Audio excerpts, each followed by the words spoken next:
there's a song. You've probably heard it many times. Blues Run the Game, sung by Simon and Garfunkel, Nick Drake, Sandy Denny, John Mayer, and so many others.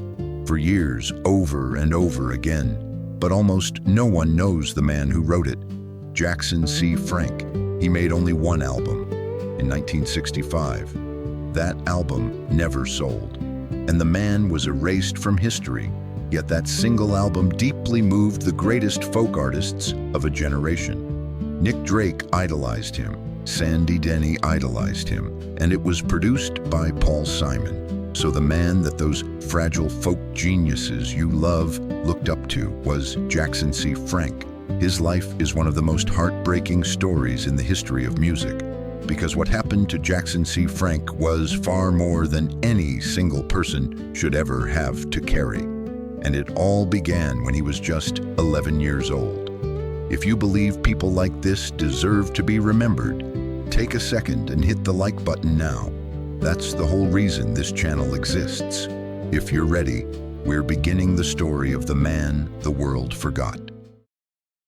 Jackson Cary Frank was born in 1943 in Buffalo, America. He was an ordinary child until he turned 11. In 1954, he was in a music class at his school, and then the building's heating system exploded. The classroom was engulfed in flames. In that fire, half of the children in his class lost their lives. Jackson was among the half who survived, but most of his body had been badly burned. Jackson spent months in the hospital. During that long, painful recovery, a teacher brought him a guitar to help him pass the time, maybe to help him find his way out of that terrible trauma. Who knows? And so music entered Jackson's life on that hospital bed. It was born from pain. From that day on, music became his comfort, his escape, his way of surviving. But the fire did more than wound his body. It left a darkness inside him that he would carry his whole life. In that darkness there was guilt, grief, unease. Always. Years later, he would write songs about the friends who died in that fire. That day, at 11 years old, both the art and the tragedy of Jackson C. Frank had begun. And when he turned 18, he received an insurance settlement for that fire. That money would give him an unexpected freedom. With that settlement in 1965, Jackson C. Frank boarded a ship and sailed to England, and he stepped into London's vibrant folk scene. At that time, there was another young American musician in London, Paul Simon. Simon and Frank became friends, and Paul Simon took on the production of Jackson's only album. During the recording, Jackson was so shy and so fragile that he had screens put up between himself and everyone else in the studio while he played. He didn't want anyone to see him. He only wanted his voice to be heard. The song Blues Run the Game on that album quietly became a masterpiece. Simple, honest, endlessly sad. In the voice of a man only 21 years old, there was the weariness of an entire lifetime. Around that time, a young Sandy Denny and a young Nick Drake were learning Jackson's songs, playing them, drawing from them. Jackson was their inspiration. He didn't even know it. If you want this channel to keep telling the full stories of people like him, please subscribe. It genuinely keeps this work alive. For a moment, Jackson C. Frank was the shining star of the London folk scene. He was gifted, he was respected, he was loved. But that album never took off commercially, and the darkness inside Jackson began to return. This was his peak, and at the same time, the beginning of his long fall. How many legends have drowned in that inner darkness for the sake of commerce, that damned system? Well, of course, after the album's failure, Jackson's life slowly began to fall apart. He could no longer write. That old fire inside him had flared up again, and now it was turning into an illness. He returned to America. Over the years, he began to struggle with schizophrenia. The man who had once been the shining star of London withdrew further and further into the darkness inside him. His life was shattered by a series of losses: a marriage, the loss of a child, a deepening poverty.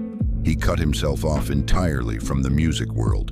There was almost no one left who remembered him. Life is pretty ungrateful, isn't it? Researching this genuinely saddened us, because by the late 1970s, Jackson C. Frank was homeless.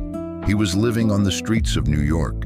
The man who had once inspired Nick Drake was now just a stranger on the pavement, unknown to anyone. He lived on the streets for years, in the cold, with illness, with being forgotten. The hands that wrote one of the most beautiful songs in music history were now just trying to survive. And then the most senseless thing that could happen happened.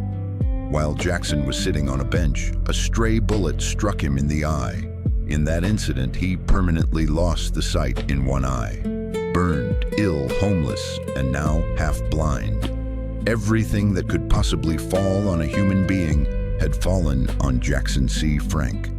The world had long forgotten him, but right at that point, a small light entered the story. In the early 1990s, a young fan who loved Jackson's music decided to find him. And yes, after a long search, he managed it. Jackson was ill, poor, forgotten, but still alive.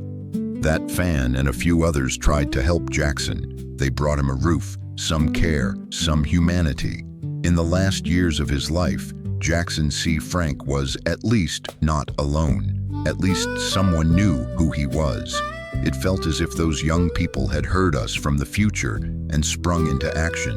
In those years, people slowly began to rediscover his music. His songs were reissued. A new generation of admirers emerged. But it was too late.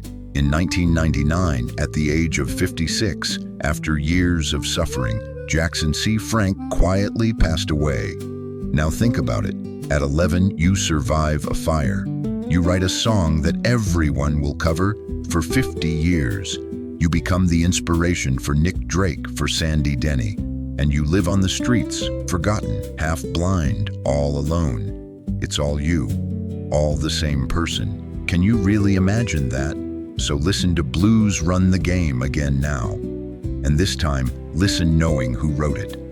That weary, sorrowful voice is the voice of a child who burned at 11 and never fully healed. The world heard him, but never learned his name. Let's change that here today. Let's say his name, Jackson C. Frank. Yes, we've reached the end of another tragic story. Do the thing the world never gave him. Say his name. Write it in the comments. Send this video to your friends. Start here and subscribe, because we need your support to keep bringing you stories like these. Thank you for listening.